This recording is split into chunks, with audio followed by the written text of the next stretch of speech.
Thank God there's no money in VR, but that's my car. No, I'm just joking. It's not my car. I just thought it was like my dream, you know, a Mercedes-Benz in California with my personalized license plate. Let's see, where am I poking this at? Let's see. There we go.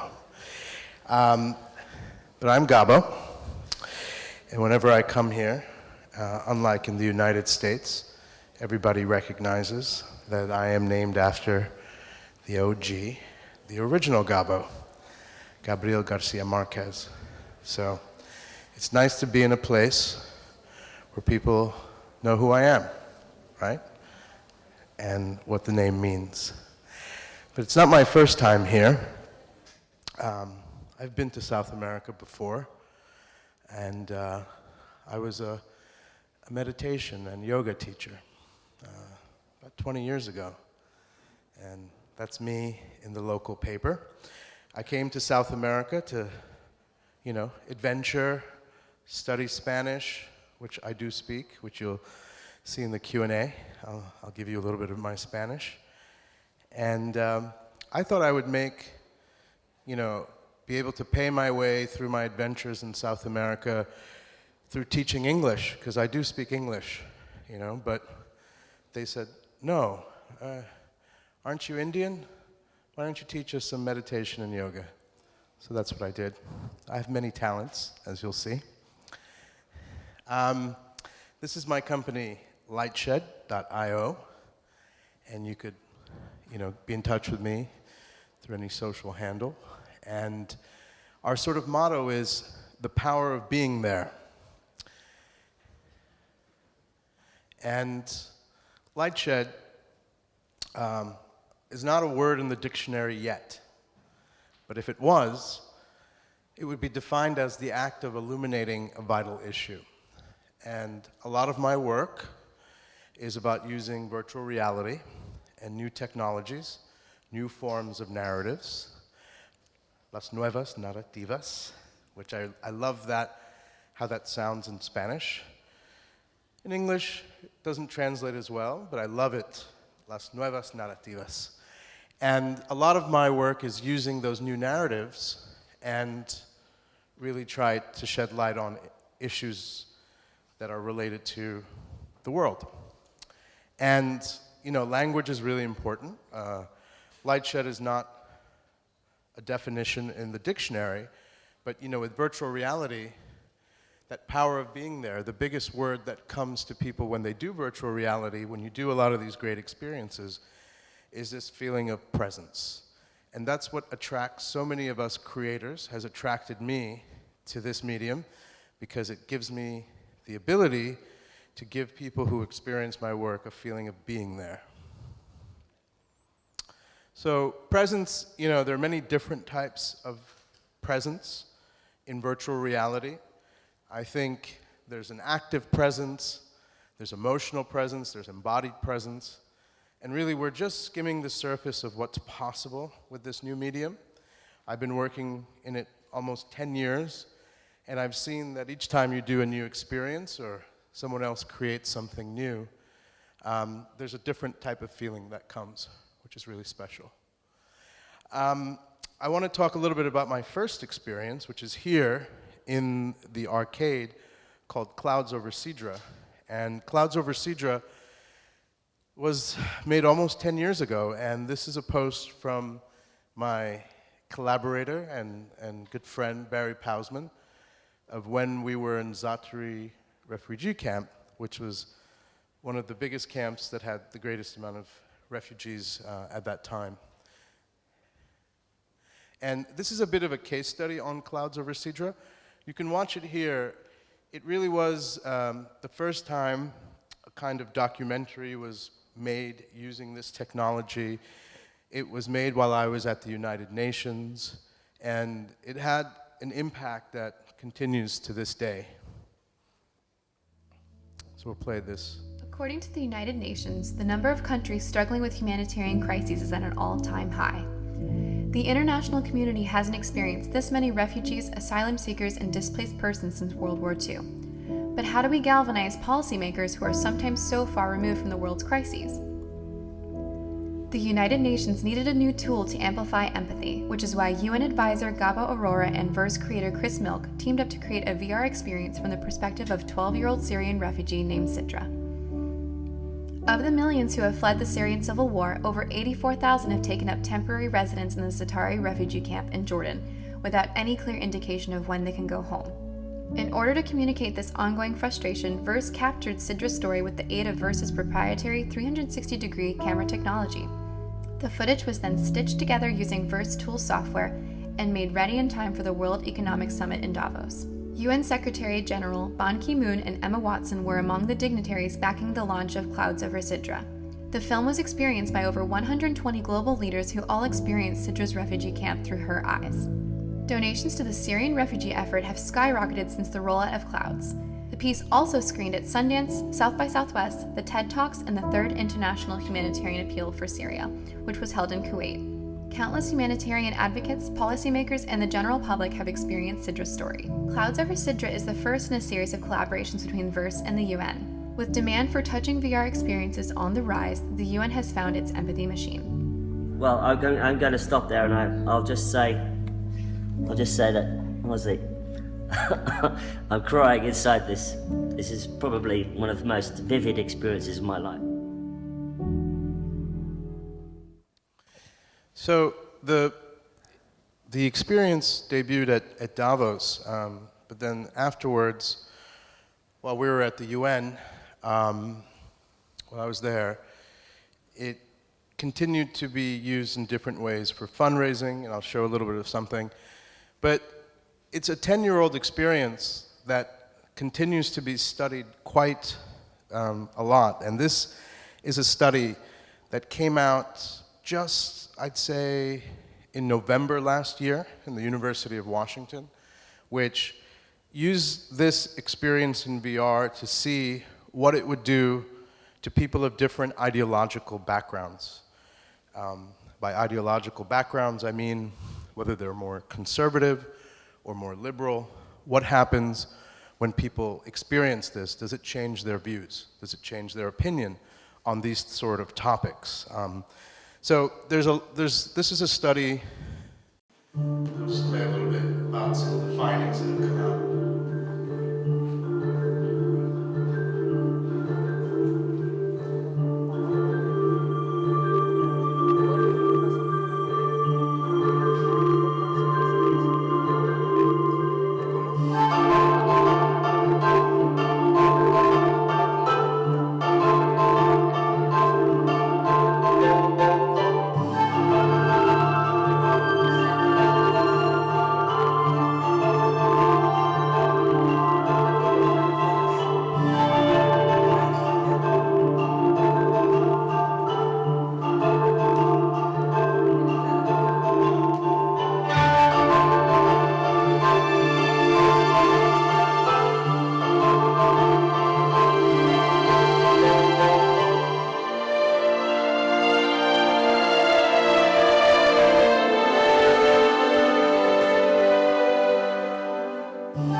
Really was very important because I realized that rather than doing a 2D film or a TV show or anything else, there was a special advantage to doing it in virtual reality. And I think that is what has led everyone to kind of see what they could do with these new forms of narratives. For me, afterwards, when you have, this was about 10 years ago, there obviously, there's something going on in Gaza now, but there was also something going on then and before that. And I was able to take this VR camera and do something. It's probably the first virtual reality experience in Gaza. And it was after some issues then. And I really thought, okay, if VR can raise more money, that's great. But can it really change minds? Can it really do something else? And so we did something in Gaza, and I just want to highlight this because of everything that's happening, because we were able to show this at MediaMorfosis in Ecuador, but if you go on YouTube VR, you'll be able to find this experience as well, which is my mother's wing. And I just wanted to give a little bit of the are you doing that? Okay. So you okay. I didn't press it, so should I press it or should I tell you? Okay. This is a little bit of the experience of being in Gaza and the generosity of a lot of people there. And I have just a short video to show how one makes some of these experiences working with the community, because you might wonder what happens on the other side of the camera. So we have a short behind the scenes here.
Next slide.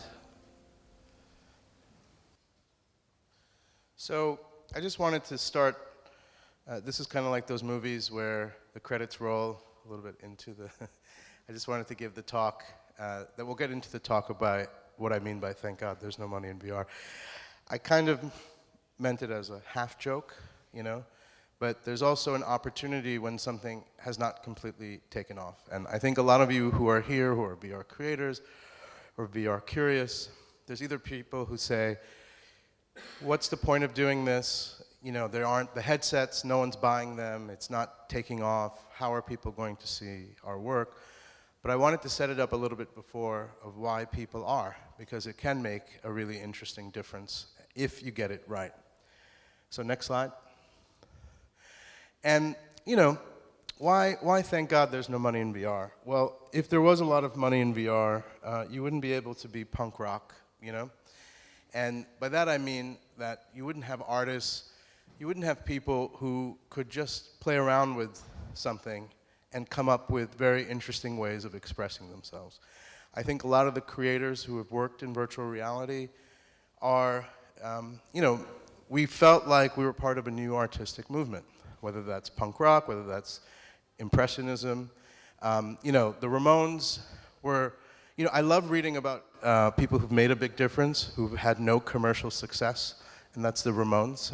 None of their albums were ever successful, yet they're considered pioneers. They're considered one of the greatest sort of rock bands of all time. Next.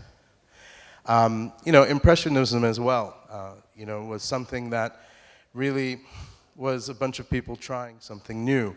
And it's interesting with the Impressionists that in a lot of artistic movements is that new artistic movements always have something to do with technology or a new form of a way of doing things that allow you to express yourselves in new ways.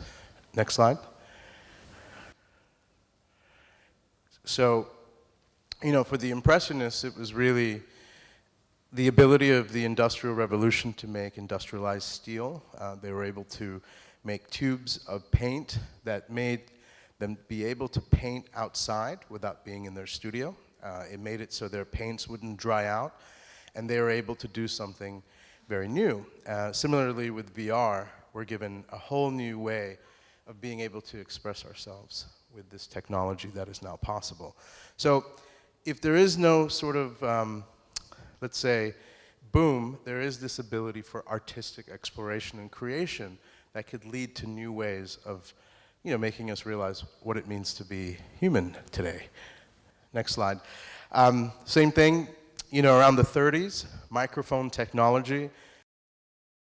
It meant that you didn't have to project your voice in you did before, which meant it led to a new style of singing, the crooners, to Billie Holiday, Next slide. It also led to Fidel Castro, but we won't talk about that. I'm just joking. I shouldn't make those jokes here. Next slide. Craft work in music as well is a really fascinating example that I think a lot of VR creators look to. They had to invent software, they had to invent new technologies to make new music. And I think that's really exciting, that they're doing that led them to be pioneers. So I think working in this space, you should think of yourself as part of a new artistic movement in the line of the Impressionists or the great singers or Kraftwerk or anyone who's been innovating. And there's always something with technology that allows for these new possibilities to happen. And that's what led to Kraftwerk. Next slide. So I can't mention Kraftwerk without listening just a little bit to Kraftwerk. Are we happy with that? Because this is my own pet peeve. Next slide.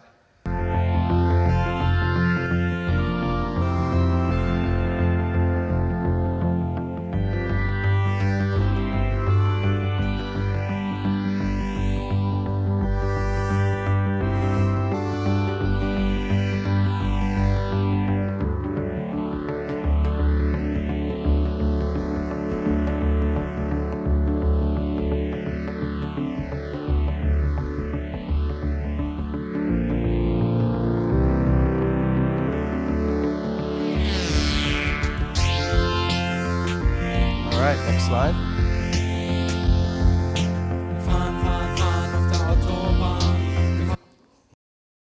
So again, a lot of that is amazing to listen to now, but imagine they had to make things. So this point of artistic creativity, I'm bringing this up a little bit. This is Richard Serra, who's a sculptor. I think recently passed away. And this is Frank Gehry, who's a very famous architect. Richard Serra just makes sculptures. And I was reading about this, and it was fascinating because Frank Gehry is a friend of Richard Serra's, but they do similar but different things because Richard Serra will just make sculptures that one experiences in a gallery or has a work with, while Frank Gehry makes buildings and has clients, And at some point, Richard Serra became extremely upset when people started calling Frank Gehry an artist, And he said, Frank Gehry's not an artist, He is making a functional thing. And it's very, I think, important that when we think of these new technologies, especially when there isn't a lot of investment, it allows for that creation without there being this purpose, And I think that debate is very interesting, and we often confuse it because we confuse innovation with creativity. Next slide.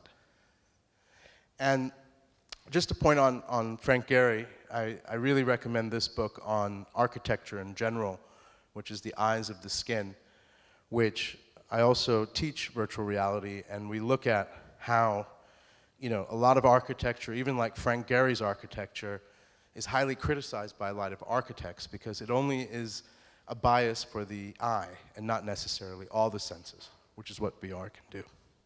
Next slide. So this point of creativity not equal innovation, I think really if one is able to just experiment and do things, you can have innovation, but other things can happen. Next slide. And I want to give an example of this. going to try to talk over it. I don't know why it's not working. Is the video not working? Oh, there we go. So I just want to talk over this one a bit. So similarly, when we talked about craft work and experimentation, James George of DepthKit, which is a company he created volumetric capture that a lot of VR creators have used, he himself was an artist who just hacked Kinect sensors that came with a PlayStation and was able to create a whole new way of capturing humans in virtual reality. So I just wanted to give that as an example of where if you let artists play with technologies, great things can happen. Next slide. And then I'm just going to play this, as a kind of metaphor for what happens when we just have fun. So we're just going to play this video. Let's play it.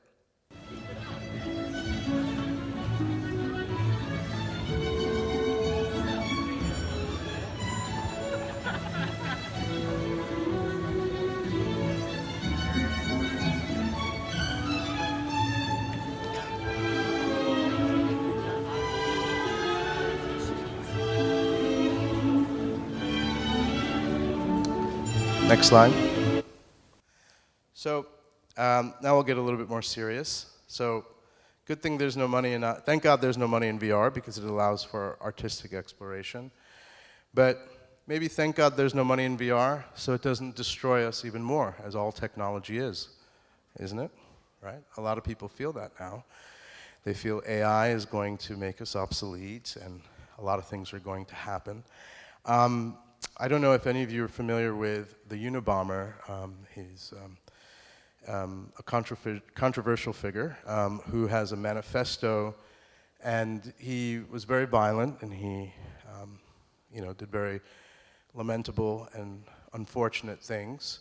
But his manifesto, is something that I have my students at Johns Hopkins when I used to teach there in immersive storytelling. It was the first thing I'd have them read. And people would be like, wow, it's a tech-forward MA, but you're making them read someone who hates technology, And the reason I think it's important is that there is a critique, and there is a sort of thinking that if technologies like virtual reality or technologies like AI are extremely, like you see what's happening with AI. All of a sudden, since November 2022, or when ChatGPT kind of gets launched, all of a sudden there's an acceleration of what's happening. And that will happen with virtual reality or augmented reality. It's not there yet, but then all the money moves in, and then all of a sudden it's uncontrollable. I mean, OpenAI goes from being a nonprofit to kind of prevent bad things from happening, and one could argue that they are doing the reverse now in how they are structuring themselves and what's happening. So I think there is something to think very clearly that in this time where virtual reality is very nascent, there's an opportunity to kind of deal with a lot of the ethical issues that will come as it develops more further. Next slide. This is me using AI, imagining Ted Kaczynski, aka the Unabomber, watching clouds over Cedra. So that's what it was like. I wonder what he would think about it. Next slide. Because, I often feel, this is Odysseus, and these are the sirens, and it's a very famous scene from the Odyssey where there is these sort of temptations that come. And I like this because it's the temptations now are, social media and other things in technology. So again, imagine with virtual reality, imagine you capture everyone's entire senses. Imagine what that means for advertising, manipulation, so many things that I think if we're having these problems with just our phones and apps, I think it's something we need to, make the conversation more urgent. Next. So this was also a very interesting example to understand how things can get out of control or how things are built and who builds them. And they took snapshots of retinas of people's eyes And they fed them into AI, and they asked the AI to guess if it was a woman or a man. And incredibly, it had like a 90% success rate at just looking at a picture of someone's retina to figure out their gender, or their assigned gender at birth. And they had no idea why it was doing this, because most scientists do not know. There is nothing we know of why a retina is a man's retina or a woman's retina. There's nothing biologically different about it to our eyes. But all of a sudden, AI is able to figure this out. And to make things even harder, there's no way to reverse engineer the reasoning of it. No one knows why. It's a black box of what's happening. So again, we need new ways to interact with it. We need a little bit more time in that way. Next slide. And a lot of people ask, and this is where I think it's important what everyone here is trying to do. I don't know if this probably doesn't read well in South America. Doesn't read well in South America, but this is a very famous critic, a film critic in America called Roger Ebert. He, was constantly attacking films, and I think me as a creator, I'm always like, oh, you can critique things, but the only way you can make things better is if you're a creator. And similarly with technology, whether that's VR, AI, whatever comes next, the best people to make the most informed sort of critique should have the ability to create. So that's kind of my sort of way of thinking of how we can make a difference. It's not just regulation, it's really giving more people the opportunity to create. And that's what's happening here. That's what you're doing with MediaMorfosis. You're actually giving people a more legitimate voice in changing policy because they're creating. Otherwise, anyone can critique it, but you have to be able to see the good with the bad as a creator does. Next slide. And these are some of, you might not know some of these people. Well, you know one of them, because I'm right there on my motorcycle. It's not my motorcycle, but it's the UN's motorcycle. It's Nani de la Peña, Chris Milk, Edward Saatchi. I started creating with a lot of amazing creators 10 years ago, and Edward Saatchi came from politics. Chris Milk is a music video director. Nani de la Peña is a journalist. I was a UN diplomat. I think it's those types of experiences of giving different types of people the opportunity to make things in virtual reality or with new narratives that actually lead to, better outcomes. Next slide. So, in sum, it really is about humanizing technology through creatorship, through storytelling, which is what defines us. Next slide. And I just wanted to share just a little bit, because, we can all say that. I do feel the responsibility of trying to make things better in the technological space. And I just want to share just a little bit of a project that we're doing in Harlem in New York City with a lot of youth that don't have a lot of opportunities and are underserved. And I really wanted to create a program that was going to be the best program that would give young people the chance to not only learn these technologies, but be able to tell stories with them. So next slide. This is a little bit about the background of our students. The project is called Whose Future? Next slide. Let's play this video shortly, and you can see.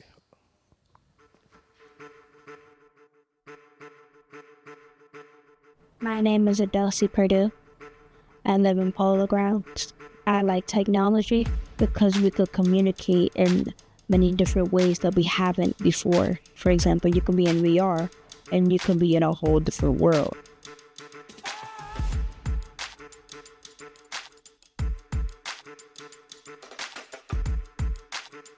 My name is Upandale Marsball. I'm excited to learn how games could change other people's lives. I feel like technology can tell people stories, it can open people's eyes, and it inspire others to change their ways.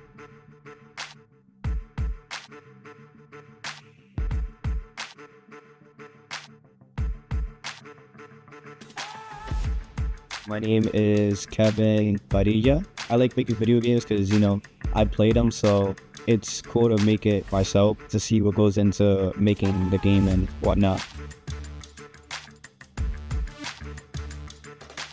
My name is Christopher.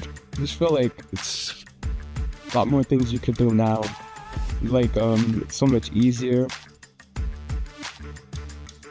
It'll help us be more efficient, like it'll help us be more efficient, like when it comes to working and for us contributing back to our environment when we go into the future.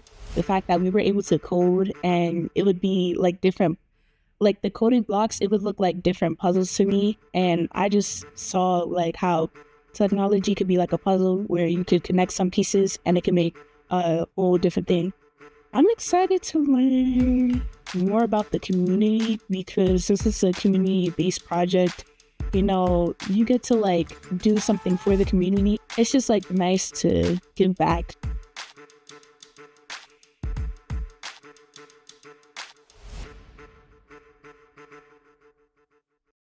Great. Next slide. So that program, really is important because I think a lot of these young people will have a head start in the jobs of the future, some of the jobs now, some of the bachelor's programs. The colleges all over the United States, at least, are starting to teach virtual reality and immersive storytelling. But I just want to stop here for a second. I want to emphasize that virtual reality, doing this work is hard. Like, it's painful. There's a lot of ups and downs, and there's a very high risk of failure. And what I mean is that when you start a project, when you do something, it's, especially when there isn't a lot of money, yes, you can do artistic exploration, but you're also doing something new. So there's a lot of, you have to have a very thick skin. You have to have emotional stability to really be able to deal with a lot of it. But I put up Martin Scorsese here because when I started 10 years ago, I thought by that Christmas everybody would have a headset. And then 10 years later, that's not true, even though more people do. And I thought I was going to be the Martin Scorsese of virtual reality. So that hasn't happened yet. But one day, maybe, you'll remember this day. You'll be like, that guy, Martin Scorsese of VR, came to Chile. By the way, I love your country. Very beautiful. It's so beautiful. So thank you for having me here. Next slide. But it is very hard, but I do want to say, when we do get it right, like we showed with Clouds Over Cedra, the impact is greater, the emotions are deeper, and the scale can be enormous, because you can make a difference in a way you wouldn't otherwise. Next slide. And, new technologies, any experimentation with them, have huge consequences. People forget that it was Obama's micro-donations when, those sort of micro-donations by people were possible that led to a lot of people think his initial success in winning that election in 2008. Trump, obviously, with his innovation of Twitter, right? If there was no Twitter, there's no first presidency of Donald Trump. One could make that argument, right? So this is what happens when you get into new technology. It has political consequences, it has more impact, it doesn't always work. But I think what you're doing here, what you're a part of, what MediaMorfosis is doing, is really, this is what we have to keep our eye on, because this is what new technologies can do. Next slide. So, last thing, thank God there's no money in VR, right? And I want to make this point. How much time do we have? Can I just keep going? How are we at time? Yeah. We'll leave like 2 minutes for questions. No, I'm joking. Before all the success and the money comes in, right? Virtual reality is also a new medium, and it requires a new grammar of storytelling, a whole new way that is not easy to do. It comes from experimentation. And I give this quote here from, maybe the second most important woman in my life after my wife, Susan Sontag, who I love deeply, who wrote, is passivity that dulls feeling. Our media landscape right now, is very passive, and there's an incredible opportunity with virtual reality to change that, to create new feelings. And Susan Sontag not only wrote amazing things about, a book called Regarding the Pain of Others, but she wrote on photography, where she really tried to examine what a photo does to society and culture. And I think in a similar way, these new technologies are going to create whole new ways of being that I think is really important. Next slide. And, I said the passivity, if you think about it, a lot of I have Phoenix here. Hi, Phoenix, right? Phoenix confuses our computer with a television, he thinks it's a television. I mean, I can understand why, because we watch things on it. But you have to understand that our whole sort of way of doing things is just one way of doing it, and I think we use the design language of TV for computers to pacify you, and it's amazing how many apps there are in the App Store, but most people just use 3 of them because mind manipulation and design to make you stupefied and just buy things, and that's what, sadly, computers have become and have used the same advertising model that television has. And the same way TV, degraded, I think the same way the internet is degrading. So there's a new opportunity here with new technologies. I bring Werner Herzog because Werner is, when people ask me who's your audience, I always say Werner Herzog. That's who I care about. None of you, I just care what he thinks. I've met him. He was nice to me once and very mean to me the second time we met, but I won't go into that. So, next slide. And I bring this up. This is from Maus. It's considered one of the greatest projects of the 20th century. It's a graphic novel on the Holocaust. And when I spoke with Werner Herzog, he really was skeptical of virtual reality because he said, what's the abstraction? What's the room for the imagination in a medium that's just so hot, so it gets you into a certain thing? And I think as creators, we need to constantly think, how can we evolve this grammar that we did with film and with cartoons and other things? How can virtual reality be more than just, simplistic in that way? Next slide. This is one of the great pictures of the 20th century from the Depression, Migrant Mother. It's not just showing a mother starving on the road, right? It's making you use your imagination and think, what is she worried about, And do the kids feel shame? Are they not looking at the camera? I think it's those types of things that we have to continue to think about as, where virtual reality and new media is right now. Otherwise, next slide, it leads to this sort of disaster porn. This is Audrey Hepburn with UNICEF, and, it's cringeworthy now to look at something like this. Next slide. And this is, there's a lot to learn from different fields. In public health, it's quite apparent that, shocking people just using a kind of grammar that's just not as sophisticated isn't as effective. And this is one of the more effective public health campaigns, I think, of the 80s, which, was to get people to do less drugs. But they didn't just show, they tried showing junkies, they probably tried showing people who were suffering. But when they use metaphor, when they use storytelling, I actually think about it, where I'm like, oh, am I frying my brain? We often use these kind of metaphors that are very interesting. Next one. This was another, I don't know if this campaign was successful, but I thought it was very funny when I was doing some research. A very tough crowd here, actually, in Chile. You're a tough crowd. Phoenix, you think it's funny? Okay, next slide. So there are amazing experiences, that use this sort of abstraction, notes on blindness, next slide, which I all recommend you to do. It's important to think about VR, where it is, just how it's going to represent a lot of what our world is about. Like I said, photographs, television have affected certain eras and certain things. Next slide. This was this is also a common thing where, these new technologies, this was in the Black Lives Matter movement where they had, they used live sort of feeds, but, there's a lot of things to think about while we're in this space before VR becomes a thing. Next slide. So, I want to kind of leave you with this a little bit. I thought this was a very funny thing, because, we are doing this for the future, and I think, I don't know if, us older people what things will be like for younger people, but in some ways, it is coming, and I think it is something to think about. Next slide. But with young people, you could play this video, and I'll talk over it.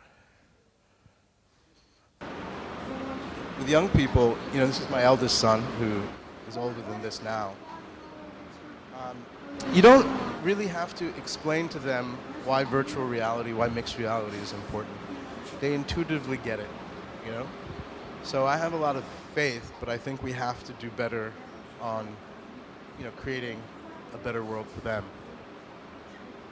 Next slide. And, it really is a chance now, in this time, to, use this new technology to rethink and question how things are, We use industrial time, but we could use other ways of time. Industrial time is a very recent, relatively recent way of thinking about how we measure our day. And there can be new ways, and I think virtual reality and a lot of these new technologies can be a new way we interact with technology and new paradigms. Next slide. And I know I started out with the art thing because I like that. And if you're not familiar with James Turrell's work, to me the best VR is like a James Turrell artwork. And his work is really amazing. All he does is, well, not all he does, but he creates a room and he puts a hole in it, and you're able to look at the sky in a way you wouldn't otherwise, right? And I think similarly with technology, it's just something as a way to get us a frame, to get us to view reality and to see what isn't there, to connect us. And that's what's really exciting about it, and there's so much to learn and so much to grow. Next slide. Well, thank you. Namaste.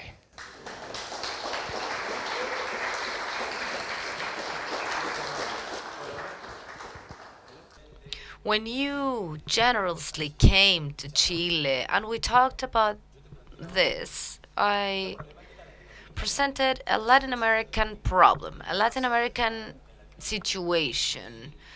Doing VR in Latin America and living off this VR storytelling is a problem, it's difficult. And you responded to me with this conference, telling me this. So it is wonderful, it's beautiful to make art, but not living in countries with the funds or with institutions that can actually support the art creation, it makes it hard. So we're trying to find sustainable ways for this. Sometimes they can be artistic, but if not, it gets complicated. Do you believe that the massive nature of a work, of a piece of work, makes it lose quality? Like the massiveness takes away its quality? Or makes it lose its artistic value? Do you get what I'm saying? Do you understand the question? I guess you're saying, is it the Spice Girls or is it the Beatles, right? Like, if something is going to be massive and popular, does it need to have less quality?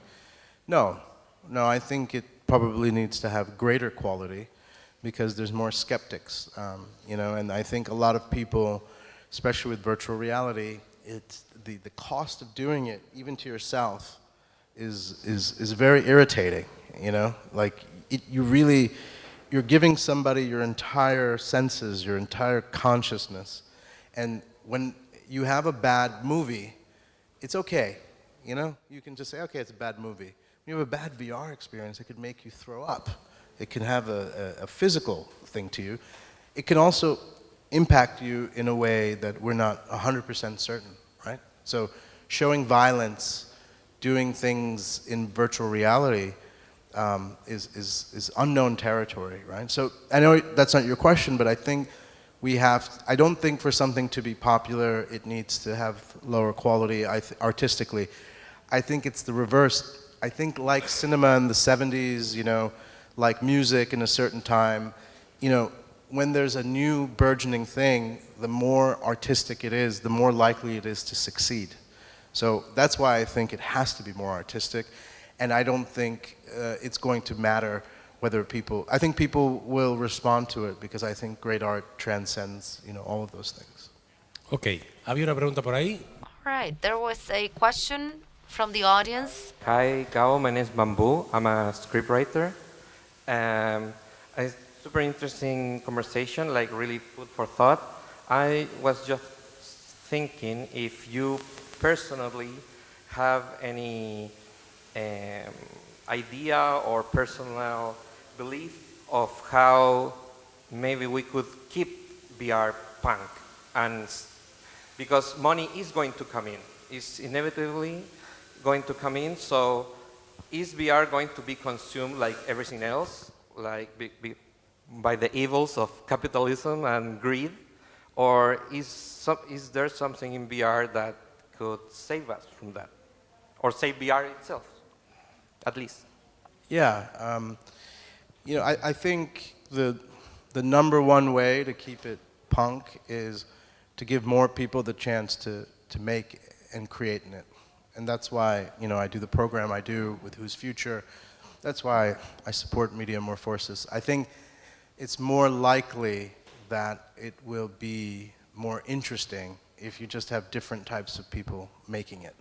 And so, yes, it is underserved, but people of very different backgrounds can bring new sort of exciting things within it, and I think from a government standpoint, I think there needs to be more funds for new media creators specifically, because it not only is good because it's art, but it makes better tech policy, and it makes better technology that affects society. So it has a double way of doing it. So I think it's about, I'm very worried when, what's very concerning is when the money comes, then the sharp elbows comes, right? And then all the minorities get pushed out. And it's like, thank you for experimenting. Now we will, it's like hip hop, I think, like a lot of things happen, right? Or, we negate the minorities, or even electronic music, people will say with Detroit. So I think that's what the only way that will not happen is if we continue to develop them with their companies, develop them with the possibilities of doing it, and seeing it as being urgent, and that's what's going to keep it punk, and keep it really interesting. Thank you. Bien, ¿alguna otra pregunta? Yo tengo Is una. any more questions? I have one.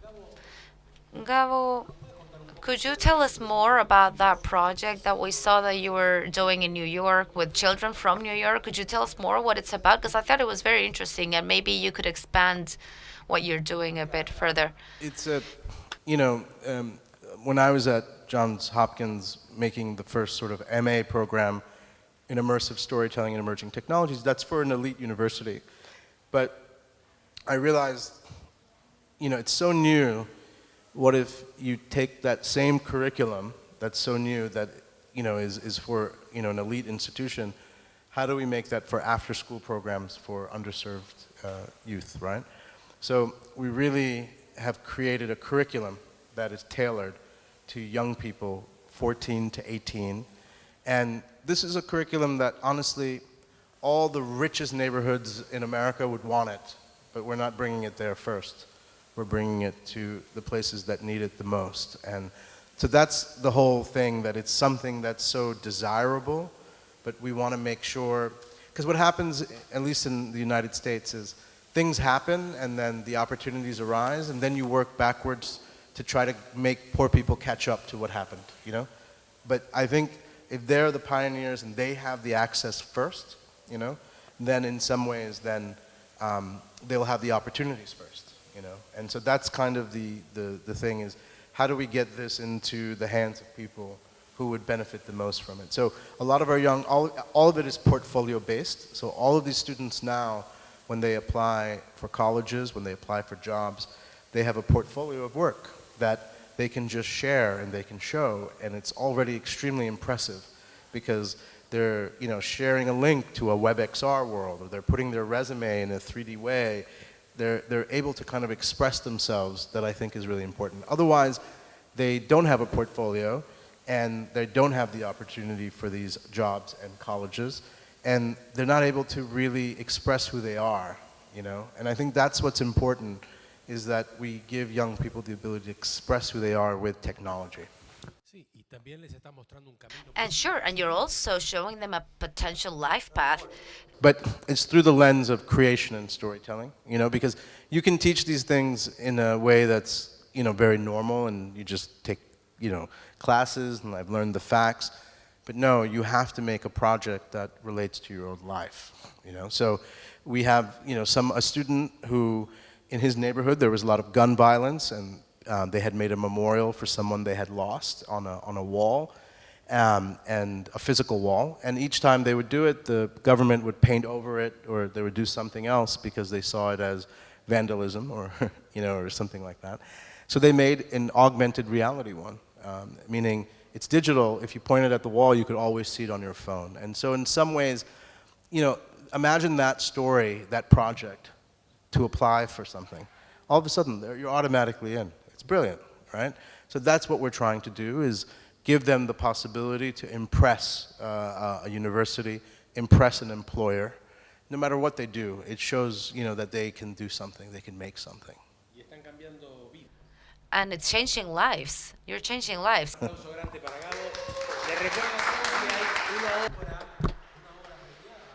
It's a piece of work that's been awarded several times, and it's actually in our rooms for you to watch it. It's open, free for everyone. Clouds Over Sidra is a foundational story about the documentary work, non-fictional documentary work in VR about the world. So it's a unique piece. So you're all invited to watch it.